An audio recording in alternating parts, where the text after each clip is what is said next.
Hello, everybody. You are tuned into the Walk Off Podcast. As usual, I'm Justin, your host here. I'm joined today with Leroy and Jared here. How are you boys doing today? Doing good, doing good. Baseball, beautiful baseball every day. It's a wonderful time of year. That's right. We're a few weeks in now. I'm super excited. Jackie Robinson Day was the other day, and we're about to talk about that right now in the walk off. Justin, I'm doing good, man. Thanks for having me back on. I'm ready to go. As always, yeah, we're happy. Baseball's back. We're about almost 2 weeks into the season, which if this was last year, we'd be already a quarter of the way through. So luckily, we're here in marathon again and not sprint. So we're back to normal. But we're gonna kick off here. This is always the big weekend in baseball. This right by Jackie Robinson Day. As anyone that watches baseball knows, as you watch these games yesterday, you see every player wearing 42. This was, a thing from back in Jackie Robinson's time when a couple teammates had said, one day we're all going to wear 42 and no one will be able to tell us apart. As Jackie Robinson was the first to break that color barrier in the MLB.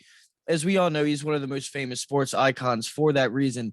But something I don't know if we really get talked about a lot is the impact that he makes. And I think a cool thing in today's MLB with the age of social media is you hear a lot more from players just talking, as themselves. And all these players that constantly go back and talk about Jackie Robinson and why they're able to do what they're doing because of him, still today in 2021, I think is pretty cool. So Jared, I want to know what you think when you hear the name Jackie Robinson and Jackie Robinson Day. What do you think? Whew. Jackie Robinson Day, I think of unity, courage, bravery, just all the things Jackie had as a person and a player. He did do something we thought we never would have done at the time, and that was break the color barrier into baseball. And during that time, it was rough. Segregation was high. Man, he was getting called all sorts of nasty and vile things while playing on the field and outside of the ballpark. So for him to have the courage to do this really showed his character and who he was as a person. And I think the legacy of him will live on forever because now we're seeing it as we celebrate every April 15th, Jackie Robinson Day around the league. We all wear 42 in honor of him. And it's kind of interesting because I was hearing, we were watching the Orioles game and we were listening, and Kevin Brown said, I can't tell who that is because we're all wearing number 42. Well, that's the point, right? That was the point Exactly. made by Pee Wee Reese. Maybe one day we'll all wear 42 so they can't tell us apart, right? So that's awesome to see. It's awesome to read all the letters for the African American players around the league and how much Jackie meant to them. It was a super special day, one that is one of my favorites in baseball, and I hope that we continue to celebrate his legacy for the rest of our times here on Earth. Leroy, what do you think? Oh man, there's just something about seeing that 42 all over the field when you turn on the TV on Jackie Robinson Day. Um, a couple things that come to mind when I think about Jackie Robinson. First of all, I was a teacher for many years and I taught fourth grade, and every year around this time we read a story for the week and we studied Jackie Robinson. And it's really surprising how many young kids, these are 9 and 10-year-old kids that just don't know the significance of what Jackie Robinson accomplished. So that always hold a special place in my heart just because of that, because I was able to teach someone Mhm. about the significance of Jackie Robinson. And then, it's interesting, this past week, someone actually taught me a little bit. I went camping. I think I told you guys I'd go camping, and I just happened to be camping next to a family who had a grandfather come and visit. And the grandfather, and I just hit it off, maybe because I'm an old man myself, as you guys like to say. But the grandfather and I just hit it off, and we ended up over the course of the 2 to 3 days that we were there, spending probably 3 hours talking. And one of the discussion points that we had was Jackie Robinson. And this gentleman was born about 5 years before Jackie Robinson broke the color barrier. So he was about 5 when this happened. And he was an African-American gentleman living in Louisville, Kentucky. in 1947, and he was just kind of filling me in firsthand account of the significance of it. And you know, I don't know about you guys, but I've learned over the years that if an elderly person wants to tell you stories, you pull up a chair, you open a beer, and you just listen. And it was just so cool hearing this gentleman talk about this. Just so cool. But you know, I've got a lot of things that I like to talk about when it comes to Jackie Robinson, because you know, we know the significance of what he did as far as socially, as far as, you know, nationwide, community wide. Sometimes what gets lost is his play and just how good he was. Right. And when you look at the stats of Jackie Robinson, they're absolutely phenomenal. And then we realized that he didn't even play baseball between the ages of 21 and 26 because he was in the military. So everything he did was, you know, late prime and later. And that's just absolutely insane. Things like stealing home 19 times in his career, you know, in that short amount of time. You know, in the first year he played, Jackie Robinson laid down 46 bunts, and 42 of those bunts went for base hits or successful sacrifices. Absolutely insane. And then, you know, so his accomplishments on the baseball field, his accomplishments as a pioneer are in baseball, you know, we celebrate. But then when you read a little bit deeper about him, you know, you realize that his accomplishments go beyond the baseball field. After retirement, he became vice president of a corporation called Chock Full of Nuts. It's a coffee company. And when he did that, he became the first Black vice president of a major corporation in the country. And then in 1965, he became the nation's first Black baseball announcer.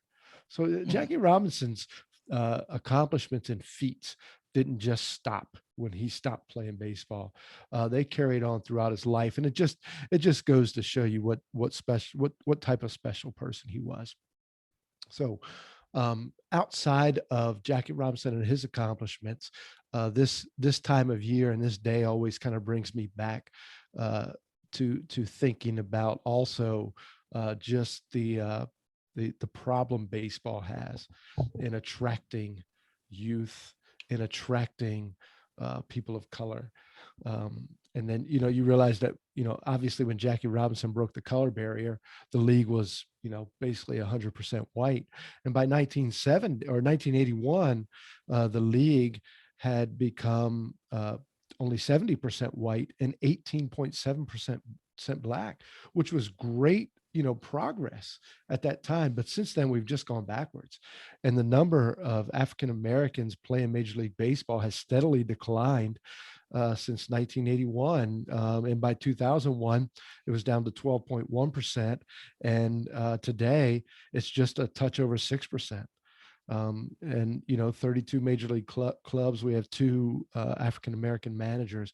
You know, Jackie Robinson has done a lot for baseball and a lot for society, but I think Major League Baseball in and of itself, and baseball in general, from youth leagues through high school, through college, and into the major leagues, has a lot of work when it comes to attracting people of color and specifically African Americans. Yeah, you make a good point about like MLB right now. And that's kind of the point I wanted to make. Because when you look back at that time when Jackie Robinson broke the color barrier, and that's such a big deal, this and that. But then you look at just the state of, I guess you could say, society right now, but baseball in itself. That's the beautiful thing about Jackie Robinson Day is for that one day, all these players are the same, you know. And again, like Jared said, that is the point. But you get this one day where everyone is the same. You just hearing about this guy. There's, you know, you forget about the animosities between all these other players. And again, I do think that is part of the point, especially in today when we're seeing a lot of this hatred going on, especially towards the, you know, the Asian community. There was just this scandal last week with the Cleveland Indians infielder, what was the name, Yu Chang, I believe, just getting all the racial, you know, hate and even death threats for a throwing error, you know, which is insane to me. And I think this Jackie Robinson Day in particular, like, makes you sit back and think about, you know, where we are and all that. And again, Leroy, you also make a very good point about his play on the field. I mean, that steal home in the World Series, you there is not a manager in the MLB today that would even ever consider letting a player do that, let alone the player doing that, you know? So I've just always thought things like that were really cool because the reason he's able to be so influential, you know, also is because he had that play on the field. You know, not many players, you know, as great as a speaker or people they can be, um, if their play on the field isn't that great, you know, their influence doesn't really follow. And I think that's a big thing to look at Jackie Robinson about it. Also, to him, wasn't about breaking the color barrier, being the first to do this. Man just wanted to play baseball, you know, and I think that's kind of the essence of it all in itself. But before we move on here, we're going to go to a new segment. But I want to see if either of you two any have last thoughts on Jackie Robinson and Jackie Robinson days. We're getting through that. Yeah, I just want to make one more point. Like 42 is one of my favorite movies of all time. Um, and in the movie, Chadwick Boseman, who played Jackie, one of the famous lines in there, he says, "You give me a bat and a ball, and I'll give you my Mhm. 100." And I think that's what Jackie really wanted to do. He just wanted to be like everybody else and play this game that we all love. You know, it was just a special moment, special player, Hall of Fame, no doubt, one of the greatest to ever do it. Yeah. So Jared here actually has a new segment for us. We're going to move over to here. This is called a Hall of Fame or Nah. So what we'll do here is Jared's going to name off a couple players here. He's got 5 of them on the list, and the 3 of us we're going to go through and see what we think about if they are Hall of Fame or not. So Jared, how about you take us away with that? Yeah, thanks, Justin. We had such a great reaction to Fact or Cap last week that we need to start introducing some more new fun interactive segments here on the show. And I love hosting these because I get to see what my guys think about certain things around the league. So, like Justin said, we're going to give 5 players here, and Justin and Leroy are going to tell you whether they think those guys are worthy of being in the Hall of Fame or not. And I just want to point out 2 of these players have already made it past the ballot, and they are off the ballot now. But we're going to see if they can go back and possibly get in with the players' vote, and just see if we think they should have been Hall of Famers the first time. So, with that being said, I'm going to start with Leroy here. Leroy, and then Justin will answer for the same player afterward. Leroy, your player to start us off here on Hall of Fame or nah is Kenny Lofton, a Hall of Famer. Yeah. So, before we even get started here, full disclosure, I'm a firm believer that the Hall of Fame is is a hall of greatness, and that unfortunately there are many folks in the Hall of Fame that don't necessarily belong.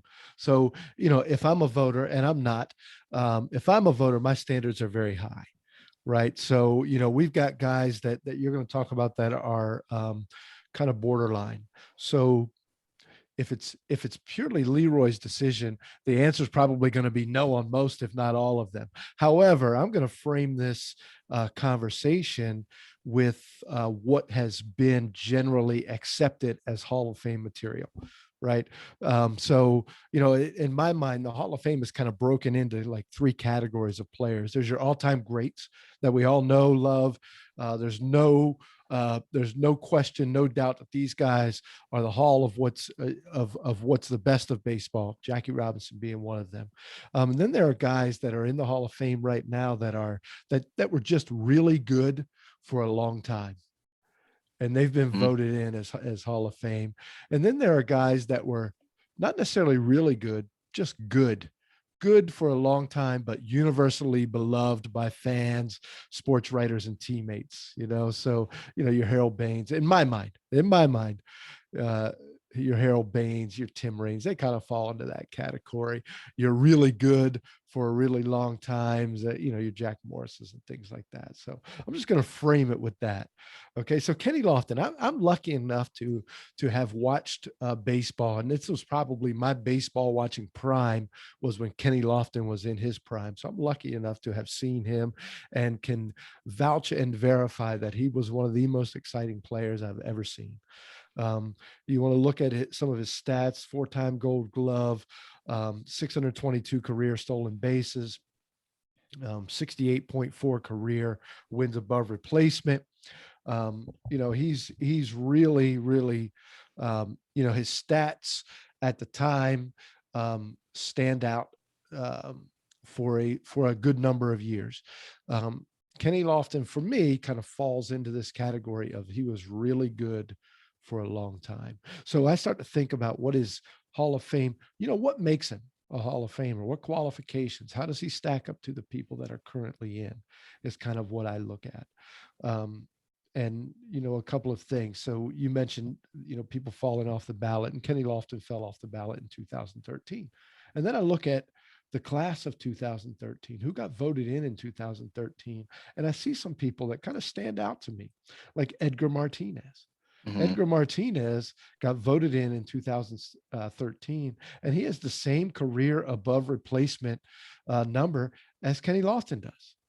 And Edgar Martinez didn't even play in the field. He was a DH for most of his career. Kenny Lofton has a higher career above replacement than Mike Piazza, and a higher career wins above replacement than Craig Biggio, both of whom were two of the top vote getters that year. And Kenny Lofton got like 3% of the vote.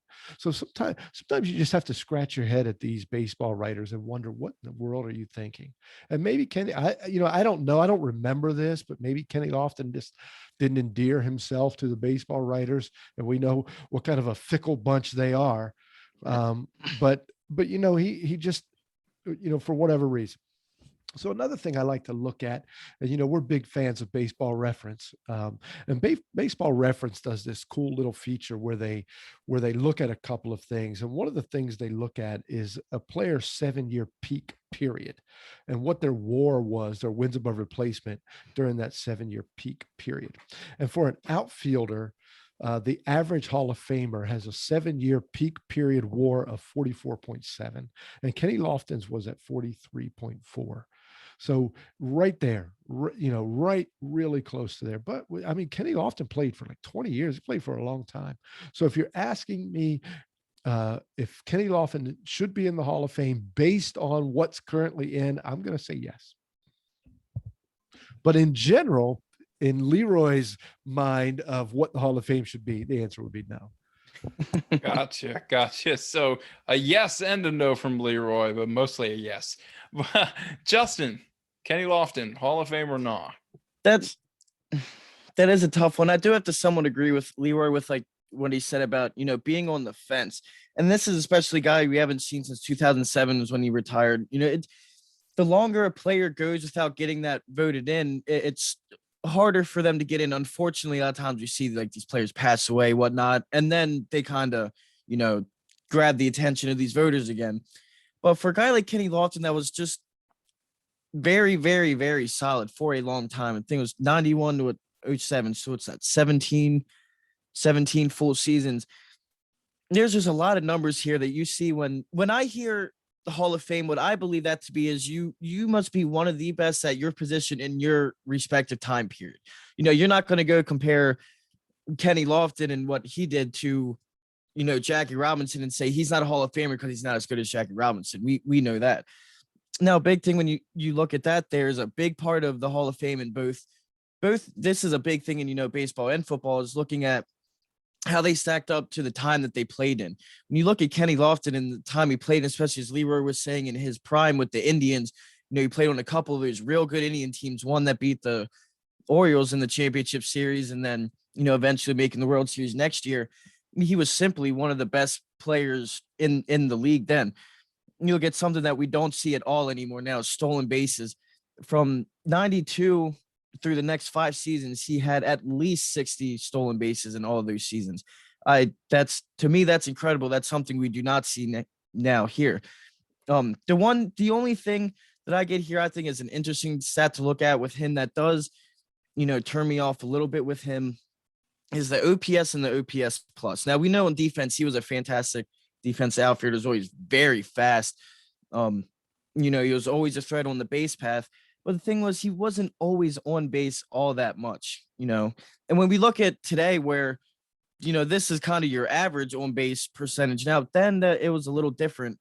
I would think to stack up against his times, you would like it to see it be a little higher. When I look at these OPS pluses, for anyone that doesn't know, that's a measurement of OPS that is, regulated across the league. It basically puts any player in the same stadium hitting in a fair situation. As we know, a lot of players could have played in better stadiums to hit their whole career, but he never went over 45% higher than the league average at any point in his career. When you look at some of these players today that are your Hall of Fame players, and like Mike Trout and a lot of these other hitters, their OPS plus are much, much better than that. Now, also numbers don't mean what was on the field, as a big part to me, again, was the leadership that he was on a couple of those really good Cleveland Indian teams as well. And I do think that plays a big part.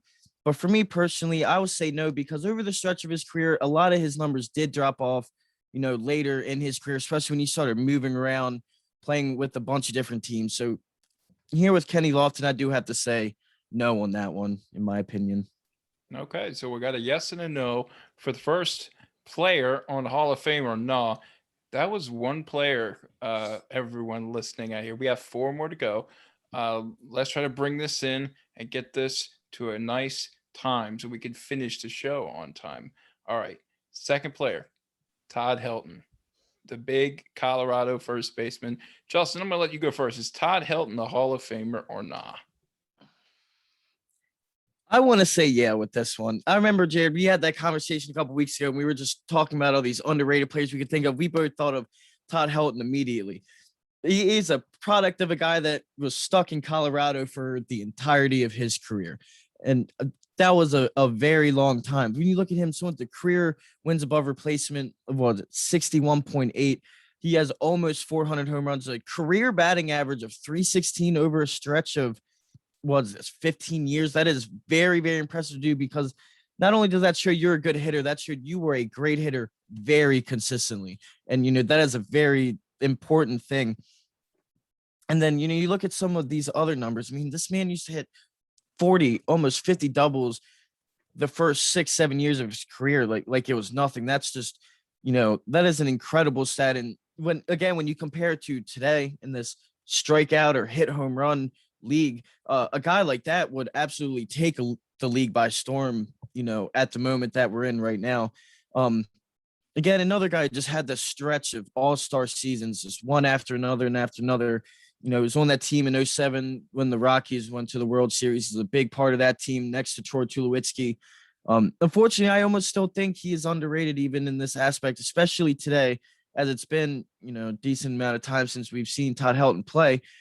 I do think he, personally, I think that is one that should be in the Hall of Fame. He's got the 3 Gold Gloves, shows he's great defense, along with the 4 Silver Slugger awards, which just shows all around from front to back, plate to hit, or hitting to fielding. He was one of the best players in his respective time. And again, like I said, that is what, in my opinion, puts you in the Hall of Fame. So Todd Helton for me will be my first yes. I do think he should be a Hall of Fame, because heaven forbid if he played on some better teams and better situations throughout his career than being in Colorado for so long, we might be talking about this as already a Hall of Fame guy.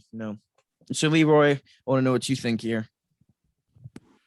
Yeah, Todd Helton. Well, you mentioned one thing. If you played on some better teams than playing for Colorado, while I understand that, let's remember he played in Colorado. So so Todd Helton's kind of a tale of 2 careers. Maybe his first 10 years. If we were basing this conversation off of his first 10 years, I'd say absolutely no question. His first 10 years, he averaged 28 home runs and a 332 batting average. His WAR per season was 5. And then he fell off. His last 6 years, he had a 279 batting average and averaged 11 home runs per year with a 1.2 WAR per year. So he really fell off a cliff after year 10. I don't want to qualify everything with every player that comes up for Hall of Fame consideration that played a majority or all of their career in Coors Field. But Todd Helton's numbers home and away are very significant. At Coors Field, Helton batted 345. Away in his career, he batted 287. That's a 60-point difference. He hit 227 home runs in Coors Field and hit 142 away. He hit 50 less doubles away from Coors Field, and this is with relatively the same number of plate appearances. So Todd Helton was really good. He was a really good player, that was significantly assisted by his home ballpark at a time when we didn't have the whatever the cryogenic chambers or whatever they're putting balls in now. So Yeah. Todd Helton, I hate to punish a guy, or I wouldn't necessarily want to punish a guy if I was a voter based on their home field. But to be honest, if this were a true Hall of Fame player that played half his career in Coors Field, his numbers would be even much better. So I would say no. Okay, so we have disagreed on both players so far from each person, and we're going to see how that turns out for another former Rocky who's now on a new team later on in his career, Nolan Arenado. We're going to see how he fares without the Coors Field effect. All right, guys, third player out of 5 here. Our first pitcher, Andy Pettitte, longtime Yankee. He was on the Astros too. Leroy, is Andy Pettitte a Hall of Famer? Oh, Andy Pettitte. This one was actually pretty easy for me, whereas Todd Helton, Kenny Lofton, I kind of went back and forth for each. But Andy Pettitte's got two things going against him. One, he's got that stench of steroids on him, right? Mm-hmm. And two, he just wasn't that good. I mean, to be quite honest, he wasn't that good. So just a couple of quick things about Andy Pettitte. His career ERA was 3.85. If he were to get into the Hall of Fame, he would have the second highest ERA of any pitcher in the Hall of Fame behind Jack Morris. And Jack Morris is not a Hall of Famer in my mind. He only struck out 6.6 per nine. His 7-year peak, his WAR was 34.1. The average for a Hall of Fame pitcher is 50, so he's well below that. That's an easy no for me for Andy Pettitte. Okay, easy no. Justin, are you an easy no for him as well? Yeah, I mean, I have to agree with that as well. I mean, first off, the whole steroids thing, but I'm not even going to bring that up because, as we know, it was never proven. So you can't hold that against him. But what you can hold against him is a career 385 ERA. You're a pitcher, and what is the point of being a pitcher? To stop the other team from scoring runs, correct? Well, Andy Pettitte was a good pitcher, but he was not great in that respect. Now, a big thing for me is we look at Jacob deGrom today. There's 2 Cy Young awards with very, very little wins because of his team. Andy Pettitte played on some of the best teams, we've seen in a very, very long time with the Yankees. Hit 20 wins twice. Only 2 times did he do that. All this span from 1998, through 2003, when, you had those powerhouse Yankees. And even before that, if you want to look at 95 until then, he had an average record for an above average pitcher. And now an above average pitcher is not a Hall of Fame pitcher, is my point.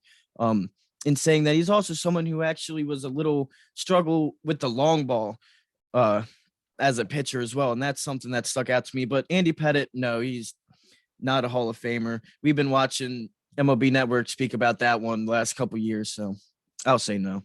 All right, we're for our first agreement, and it was on a no for the only And a pitcher Yankee. and a Yankee, and the only pitcher in this list. All right, we're halfway there, guys. Number 4, the second player that is already off the Hall of Fame ballot, but should he have been a Hall of Famer, or will he eventually by the players? Justin, I'm going to let you go first. Michael Young, longtime Texas Ranger, was he a Hall of Fame player or not? That one is really tough for me. Michael Young is a guy I don't want to say I sit here and forget about, but he doesn't sit in your mind like a lot of other players, which to me is crazy. When you sit down and look at his numbers, I mean, this guy played in at least 150 games, 6 or 7 times. I mean, that's incredible. And this isn't a guy who was out here in the 70s and 80s where that was a normal thing. 2000 to 2013, that is relatively what we see baseball as now, a little more than a couple of these players that we're talking about. But he was just someone that, what I remember, that guy could hit. Like, no matter who was pitching, he was up at bat, he was hitting. He wasn't going to hit 60 home runs a year, and he wasn't going to drive in 130 runs, but he was going to hit, and he got on base.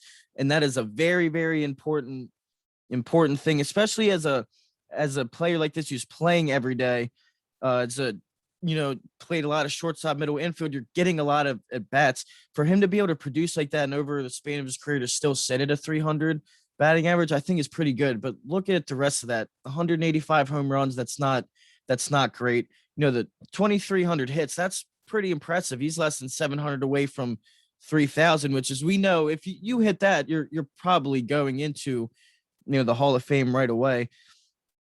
But for me, it's just, I think he's just a guy that never really stuck out too much. He was just he was perfectly Mr. Consistent for a while, but I don't think he was ever Mr. Superstar, and that's a big thing you need. And then you look at this time period, he was playing with people like Derek Jeter and stuff like that, and Troy Tulowitzki, or all these other great shortstops you talk about. Are they the best at their position at that time period? I don't believe so. I think this is a guy that definitely should get more talks about it than he does, but no, I don't believe he is. All right, Yeah. Leroy, Hall of Famer, nah, man. Yeah. Michael Young. Yeah, I'm gonna agree with Justin here. I mean, if you just take away his name, because we know his name, because you know why he played so damn much. Yeah. If you take away his name, He was just always look at- playing. Yeah. If you look at his stats, 15 home runs, it's 162 game average, 15 home runs, 300 batting average. There is nothing special about that. 300 batting average is great and all, but it's not like, wow, those are Asdrubal Cabrera numbers, I was going to say that's the- about JJ Hardy numbers Yeah, right there, yeah. actually. just nothing special about him. He collected a lot of hits, but he also collected a lot of plate appearances. I mean, he was at bat 700 times a year at least. If you look at his 7-year peak, his WAR over that 7-year peak was about 21.4. The average for a shortstop in the Hall of Fame is 43. So he was half of that. He was only 700 hits away from 3,000, but that's at least 4 or 5 more years Right. for him, at that point in his career. So yeah, that was pretty simple for me. A simple no. I will say, though, this is one I want to point out with him, though. His defense was always very, very good. But unfortunately, just in baseball, for some reason, being half of the game, defense does sometimes, go by the wayside to the hitting. But even with that, yeah. All right. Last one, guys, on Hall of Fame or nah, first edition on Mixed Tag. This one's going to make me mad. On the walk-off. Yeah, I know this one's going to make a lot of us mad, being Orioles fans here. Mark Teixeira. I'm going to let Leroy go first on this one. Maryland guy, but he chose another route. Leroy, what do you think about Mark Teixeira? The year is 2009, and Mark Teixeira is about to sign with the Orioles and lead them to the promised land. And I was so excited, because Mark Teixeira was a guy I just liked. I rooted for. I watched, local guy. And, he was the guy that I would draft every year in my fantasy draft. And for good reason. He was good. And he was going to come to the Orioles in 2009 and turn this team around. And he signed with the damn Yankees. So, Mark Teixeira is an interesting case. I talked earlier about guys that were great, guys that were really good for a long time. Mark Teixeira was great for a period of time, but that period of time just was not very long. Yeah. From 2003 till 2011, this man averaged 35 home runs a year while batting 281. His WAR was 4.9 per year. And then like Mr. Helton, he fell off a cliff from 2012 to 2016. Those damn Yankees got what they deserved. And Mark Teixeira batted 229 with 19 home runs and a 1.3 WAR per year. And of course, we know injuries really sapped him of his everything, really. And it's a shame.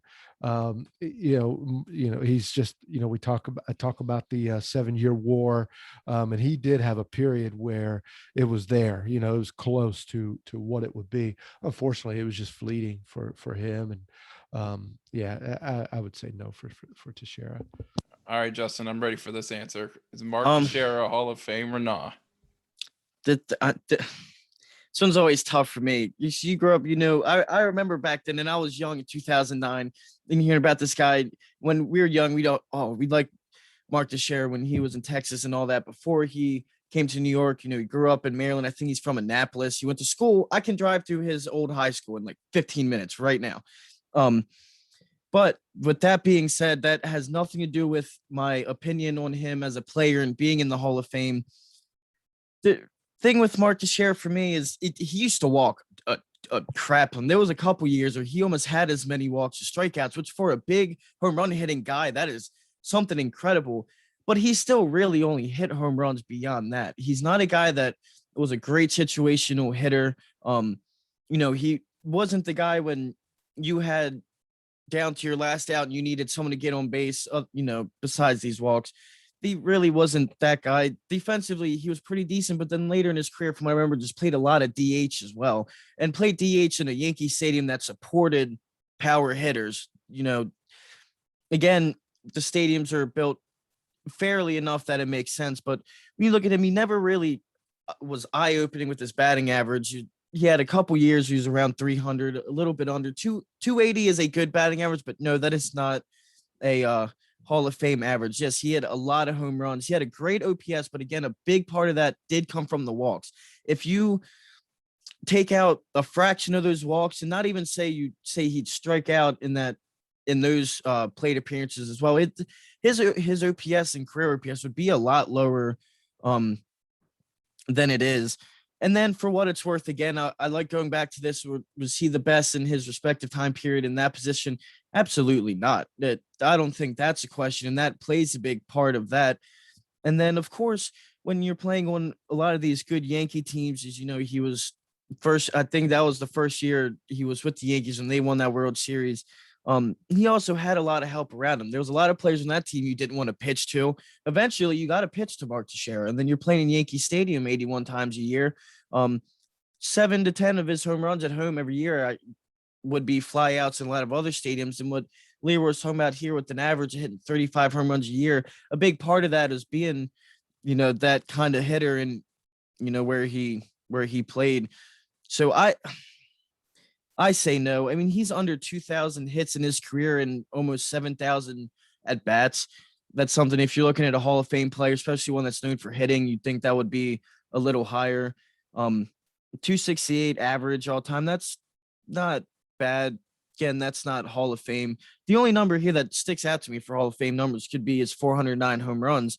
But again, in almost 7,000 plate appearances, as we talked about with a couple of these other players, he had a lot of opportunities as well. So this one, I do have to say no.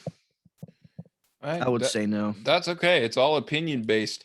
And that was Hall of Fame or Nah, the first edition on the Walk Off podcast.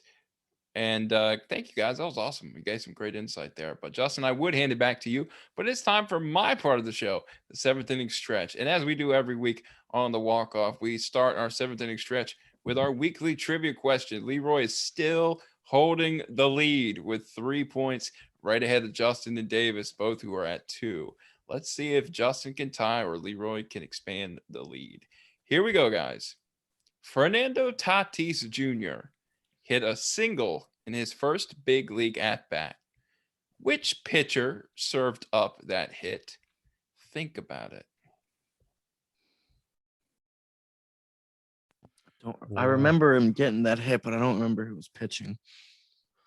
Man, this could be one of many. His first hit came on March 28th, 2019. I think we're going to start needing the Junior Jeopardy edition of these. I'm going to stay in division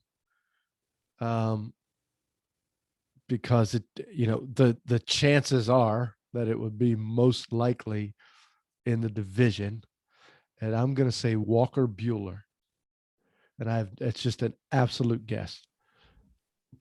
Okay, Leroy's locked. Justin, what do you think? I mean, I do want to say it's in the division, especially in March, because that was right at the beginning of the season. Possible they're probably playing the Dodgers. I want to say Kershaw. For whatever reason, I feel like I know it's a pitcher we know. You know what I mean? It wasn't Rich Hill up there, I'm pretty sure. Right. It's probably Ubaldo Jimenez. You guys are just triggering me all day over here. He's giving up hits in retirement. Well, Justin, this might trigger you a little bit more because you both are wrong. It was against Madison Bumgarner. That back when he was still on the San Francisco Giants his last year with before the Giant contract, and he forgot how to pitch. Yeah, that's right. That name crossed through my mind, and I just tossed it out because was he an answer to a question last week or the week before? He might have been. That's why I threw it out. I was like, we're not going to do that 2 weeks in a row. Hey, anything can happen with the trivia questions. We are on a losing streak, guys. We need to get you guys back on the board. I need to get some easier questions, it seems like now. But yeah, Madison Bumgarner gave up Fernando Tatis Jr.'s first hit in the majors on March 28th, 2019 with the Giants. All right. That was a trivia question. Nobody got it right. It's okay. We'll deal with it for now. Here is your 7th inning stretch. All right. Well, both the American and National Leagues saw a no-hitter within the same week, as Joe Musgrove of the San Diego Padres and Carlos Rodon of the Chicago White Sox both hurled their first career no-nos. Both pitchers ruined their perfect game bids with hit by pitches. Man, that's rough. Musgrove would make history with his no-no, as it was the first in Padres team history. So congrats to Joe and Carlos on that fantastic feat. Man, 2 no-hitters in 1 week. How lucky are we in the 2021 season already? All right, the Diamondbacks have signed outfielder Josh Reddick to a minors deal. The former World Series champion with the Houston Astros will receive $750,000 in guaranteed salary if he makes the team's major league roster, and that is a good possibility. Okay, we got some injury notes here. A lot of DL stints coming. The Giants placed right-hander Johnny Cueto on the 10-day injured list with a grade 1 lat strain. The Blue Jays have placed right-handers Ross Stripling and Jordan Romano on the 10-day injured list. And the Braves, man, they have a lot of people on their injured list, including their ace Max Fried, Drew Smiley, and young center fielder Christian Pache. And Aristides Aquino has been placed on the 10-day injured list by the Cincinnati Reds for having a hamate issue. Hopefully he'll be back soon, because the Reds are leading the division in that NL Central. It's pretty crazy to think about. But somebody else in the NL Central we have to talk about. We can't end the stretch without talking about Justin's guy, Yadier Molina, as he caught his 2,000th career game behind the plate this past Wednesday. Yadi became just the 6th catcher in MLB history to reach such a mark. So congratulations, Yadi, from all of us at the Walk Off Podcast. Justin, back to you, my friend. I want to say one thing real quick before we move on there. We sat here and talked about that Hall of Fame or not saying. We talk about these players playing all the time and consistently. Do you know how hard it is to catch 2,000 games? And not only to catch 2,000 games, but do it at the quality of play and, the caliber of play that Yadi has always done it for. And he's just still doing it. It's incredible to me. So congratulations to him. I've been waiting 2 months for my cream Cardinals jersey to come in. It's still not here. I was hoping to be here by then, but you guys will be sure to see it as soon as that comes in. But we're going to move on here to another pretty popular player. And we're going to talk about something that's really concerning a lot of us here and a lot of baseball fans. This is the MLB just going after Trevor Bauer. It seems like ever since he was handed that Cy Young Award last year, there's just been controversy swirling around him. We know the kind of person Trevor Bauer is. We know he's very public, very open to what he says, very active on social media. Rob Manfred doesn't really like that too much. Now, a big reason he is going after Trevor Bauer here is allegations of Trevor Bauer using foreign substances on his balls when he's pitching. Now, this is something that is not a secret. We know Trevor Bauer is doing it. He's told us he's doing it. There's actually a really good video I watched about him from a couple years ago when he was still in Cincinnati. I believe this is when he was first traded over there. And, his average spin rate is X amount rounds per minute. I'm not exactly sure what it is, but he's talking about all these players, talking about people like Garrett Cole, which again, the tension between the two of them dating all the way back to UCLA. And he's saying it's physically impossible to reach spin rates like that without a foreign substance. He sat there, he researched it. He tried to throw all his pitches, all these different kinds of ways, and he could not do it. Then he said, one inning, you know what I'm going to do? I'm going to take some pine tar out of my glove, and I'm going to put that on the ball when I'm pitching. Magically, in that one inning, his spin rate almost tripled. I think he might have actually struck out the side in that inning. It was incredible. And he said, okay, well, watch this. And he went back out without any pine tar, and his spin rate went right back. So it's a really interesting thing because they're going at the guy that is actually bringing it forth to the league. This is something happening all around the league. There is not a pitcher that is not doing it. You look at all these guys. they will have the pine tar in their arm. I remember Matt Barnes in the World Series in 2018. His right arm was shining and blinding me on the TV from all the pine tar in his arm, and he's in the World Series. But then the MLB is so enthusiastically going after Trevor Bauer, who is doing better things for baseball than Rob Manfred has ever done since he took the job. So I just think it's a very interesting thing that's going on. Do I think anything's going to come from it? No, because when it does come down to it in the end, we can go and see almost every starting pitcher doing that. Not even starting pitchers in general. I pointed this out to you guys a couple weeks ago in that opening series with the Orioles in Boston. I'm sitting there watching it. John Means just going in his glove for something. Then you watch some dirty curveball coming out of his hand. But that point being is that's a part of pitching. You're doing all these things to the balls, making it so much easier to hit the ball and hit it farther and this and that. I mean, pitchers need to be able to pitch. What is the essence of the game? I'll ask both of you. We've been told this since we're young. Baseball is about pitching. When you're doing everything to make it harder for pitchers, you can't really be surprised that something like this is happening.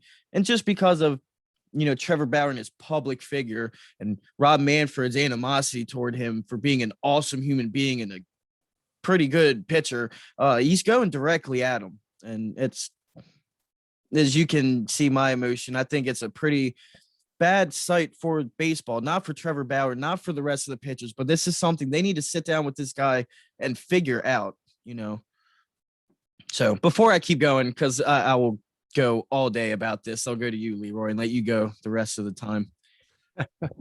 Oh, Trevor Bauer. Trevor Bauer brings a lot of this stuff on himself. Right? I agree. Look at me mentality. If I could, can I just quote the eloquent words of the renowned 21st century poet, Lil Wayne? Real G's move in silence like lasagna. And Trevor Bauer just shines a spotlight on himself with every tweet he sends out. Did Leroy just quote Little Wayne? I love that. Was fantastic. But that's the thing. You know what? If Trevor Bauer's doing something illegal and by his own words, he's insinuating that he might be, shut up about it. If you've got something to say to Major League Baseball about what's going on in baseball, tap on Rob Manfred's door or your manager or your owner and say, look, something's going on here. And, I don't buy this. I'm going to prove it by doing it myself. Something's going on here. And I think you need to look further into it. Instead, he just shines this spotlight on himself because he is an attention grabber, right? He loves attention. And he shines a spotlight on himself, and it just brings more attention upon himself. If he's really trying to rid baseball of something that, let's face it, doctoring the baseball has been around forever. And I don't know that we'll ever truly get rid of it. When I was a kid, if you guys have never seen it, if our folks listening have never seen it, go watch the video of one of the Necro brothers, Phil or Joe, is pitching, and he's accused of using a nail file on the ball. I don't know if you guys have seen it. And the umpires come, they surround the pitching mound. It's on YouTube. You got to check it out. And he's going, no, I didn't do anything. And they ask him to empty his pocket. And he empties his back pocket, and he just kind of tosses this nail file. I know what you're talking about. And it's as plain as day. And people kind of laugh it off at the time. Now, baseball is bigger business today, and salaries are higher, and it's more serious or whatever. But if baseball really wants to get rid of doctoring the baseball, that's fine. But and it shouldn't be hard to do with cameras on everything you do right now. It would be easy to do without Trevor Bauer kind of trying to make a spectacle of it. And if I hate Rob Manfred just as much as you guys, but if you're going to try to embarrass someone, they're going to come after you, and you should expect that. Now, I want to say one thing with that. Well, I have two things to say, but first I'm going to respond to that last. So you're completely right, Leroy. He 100% brings it upon himself. But that being said, so you were a teacher, Leroy. think of it this way. If you have 5 kids that are all sitting there breaking the same rule, but if kid number 3 in the middle is telling you he's breaking the rule, who are you going to go after? You're going to go after that third kid, right? But here's the thing, you still have to go after everyone else. If you want to sit here and go after Trevor Bauer for this and say what he's doing is wrong and cheating, then there is a lot of arms in this league that you need to go after. Like I said, we were sitting there watching the Oriole game, and you could see John Means doing it. I remember a couple years ago, Brian Mattis getting in trouble and ejected mid-game, having the pine tar on his hat. So that goes to prove it is easy to stop. But the thing is, like I said, pitchers need to hit, and it's exciting. Jared, why did we sit there and watch that LA Dodgers game at midnight the other night? Because Trevor Bauer was pitching. Because Bauer was pitching. He went 7 innings, gave up 1 hit, struck out like 9. I swear that he has that odd curveball. That thing was going from the top corner of my TV screen to the bottom corner. One eye closed, by the way. It's exciting. And, and I do think that's a big part of it. Now, do you need to cheat to be exciting? No. But a big part of baseball that is the reason a lot of people don't like watching is these pitchers sometimes just seem like they're up there throwing batting practice. And as exciting as home runs are and hitting is, and it's great, but when you're just seeing that home run or strikeout over and over, it's all about the batter. No one wants to watch that. But then when you watch this guy go up there after tweeting to Ronald Acuna and saying, I'm going to strike you out with one eye open and one eye closed, and he comes out and he does exactly that. Like, that's incredible. And I think baseball needs more of that. I don't think it's so much Trevor Bauer needs to tone down as I think other players need to tone up. I think Trevor Bauer is kind of exemplified because the MLB is just not social in that aspect like other sports. It always just reminds me of this would be a good example for you, Leroy, is that Deion Sanders coming out into that draft is probably the best self-marketer of all time. That's really all Trevor Bauer is doing.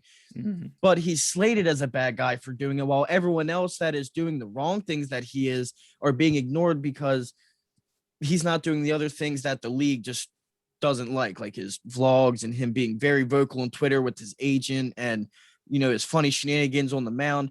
Him doing that stuff to me is a bat flip for a pitcher, in my opinion, It's funny you mentioned that because I had an analogy in my head earlier today on this very topic.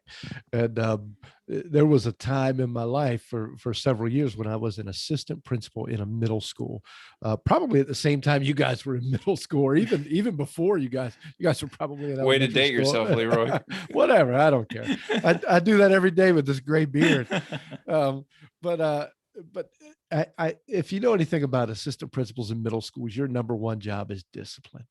And I had and I had a kid who coincidentally I still communicate with today and follow him, and he follows me, and we talk all the time. But at the time, he was getting in trouble a lot. Nothing major, but just a lot of little dumb stuff. And I never forget having him in my office and him saying to me, "You're targeting me. You're targeting me." And he said, so-and-so, Justin, does a lot worse stuff than I do, and he does more of it. But he never gets in trouble. And I said, look, here's the thing. Justin is sneaky about it, and he's quiet. Exactly. You are out here doing dumb stuff, and you're flamboyant about it, and you're telling everybody you did it. Of course, you help me catch Justin. That would be great. But if you're advertising this stuff you're doing, I'm going to catch you.